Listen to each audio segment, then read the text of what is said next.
Question हमसे कह रहा है what is the function of the molecular oxygen in cellular respiration. जो ऑक्सीजन है उसका क्या रोल है सेलुलर रेस्पिरेशन में। तो क्या करता है ये to cause the breakdown of citric acid. Citric acid की बात करो या फिर हम क्रैप की बात करें तो इसमें हुआ क्या था, सॉरी इसमें क्या कर रहे थे, ऑक्सीडेशन होता है, ऑक्सीडाइज होते हैं कौन, एसिटाइल कोएंजाइम ए। क्लियर। तो ये process molecular oxygen cellular respiration में पार्टिसिपेट नहीं कर रहा। ये फिनोमिना ग्लाइकोलाइसिस के बाद का प्रोसेस है जो क्रेब्स साइकिल जिसमें हम 3 कार्बन कंपाउंड होता है और उससे पहले लिंक रिएक्शन जिसमें हमने पढ़ा है कि वहां क्या होता है, जो एसिटाइल है वो किसके साथ में मिल जाता है, कोएंजाइम ए के साथ, और फिर से ये रिएक्शन आगे चल के बढ़ती चली जाती है। क्लियर। तो वहां पे सेलुलर रेस्पिरेशन में मॉलिक्यूलर ऑक्सीजन का कोई रोल नहीं है। To combine with glucose to produce carbon dioxide. वो कह रहा है कि कंबाइन रहता है ग्लूकोज के साथ में और क्या प्रोड्यूस करता है, कार्बन डाइऑक्साइड। तो देखो आपने एरोबिक रेस्पिरेशन देखा है, तो एरोबिक रेस्पिरेशन में क्या होता है,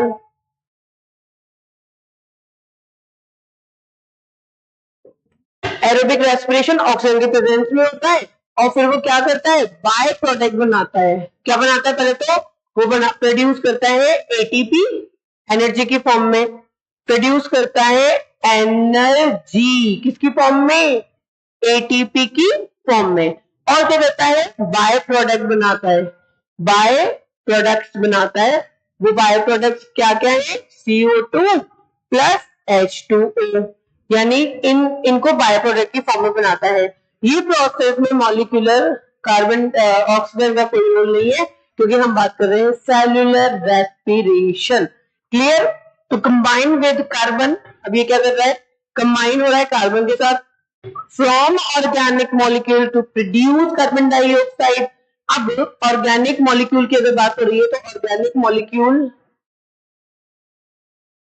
to combine with carbon from organic molecule to produce carbon dioxide। इस वाले प्रोसेस में हमने ये कहां पढ़ा है, फोटोसिंथेसिस में। कहां पढ़ा है हमने, फोटोसिंथेसिस। वहां पे क्या हो रहा था, ये कंबाइन हो रहा था और क्या बना रहा था, कार्बन डाइऑक्साइड का फॉर्मेशन कर रहा था। इन तीनों फेजेस में हमने देखा, इन तीनों में हमारा जो आंसर है कि ऑक्सीजन मॉलिक्यूलर ऑक्सीजन का क्या रोल है रेस्पिरेशन में।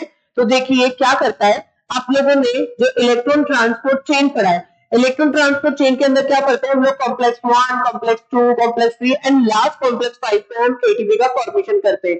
तो ये जो ऑक्सीजन है ये उस टाइम पे यूटिलाइज होती है और ये क्या होता है, एक एंड प्रोडक्ट होता है। और फिर यहाँ पे ये एंड प्रोडक्ट ऑक्सीजन क्या कर देता है, इलेक्ट्रोकेमिकल ग्रेडियंट बना देता है। ठीक है। इससे क्या होगा, जो हाइड्रोजन है वो यहाँ पे क्या हो जाएगी, वो उसके साथ कंबाइन हो जाएगी और किसका फॉर्मेशन कर देगा, वो वाटर का। याद है ये प्रोसेस कनेक्ट कैसे करना है, किससे रिलेटेड है, electron transport, electron transport chain. ठीक है। हमने ये फिनोमेना वहां पढ़ी है और वहां पर क्या बन जाता है, वाटर बन जाता है। क्यों बनता है वो वाटर, क्योंकि वो क्या करता है, बायोकेमिकल हाईली कर देता है ग्रेडियंट, उसकी पावर को बढ़ा देता है वहां। ठीक है, बात समझ में आ गई। तो राइट आंसर इज डी।